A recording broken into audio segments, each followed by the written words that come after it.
මොනවද කරන්න පුළුවන් කියනවා ලංකාවේ මිනිස්සුන්ට. ලංකාවේ මිනිස්සුන්ට තියෙන ප්‍රශ්නත් එක්ක මුළු පඩියම යට කරන්න වෙනවා කණ්ඩ බොණ්ඩයි බිල් ගෙවන්නයි. නැද්ද? සාමාන්‍ය ගෙදර බඩු ටික අරන් වියදම් කරලා බිල් ටික ගෙවලා ඉවර වෙද්දී ආයි මොකද ආදල්ලා ආයි මාසෙන් වැඩ කරනවා කණ්ඩ බොණ්ඩයි බිල් ගෙවන්න.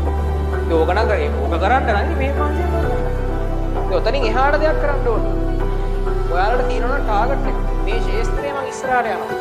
මම අලුතෙන් බ්‍රෑන්ඩ් එකක් හදනවා. මගේම බ්‍රෑන්ඩ් එකක් හදනවා. මම ආර්ථික නිදහසක් සහිතව ජීවත් වෙනවා. මට කඩේකට ගිහිල්ලා අදුවක් ගන්න කලින් මට ටැග් එක බලන්න ඕනේ නැහැ කීයද මේක කියලා. පුළුවන් නේද? අමාරුයි. කඩේකට ගිහිල්ලා අදුවක් ගන්න පුළුවන්ද? ගාණ කීයද කියලා බලන්න අමාරු වෙන්නේ තාම. ආර්ථික නිදහස කියන්නේ තමන් ආස දෙයට සල්ලි වලින් බාධාවක් වෙන්නේ නෙවෙයි ජීවත් වෙන එක. ඒ ගානට පොසත් වුණා නැති මිනිස්සු. ඔය ගානට වෙනස් තමයි හැදෙන්නේ. එතනින් එහා තමන්ට ආස දෙනකොට තමයි යන්න පුළුවන්.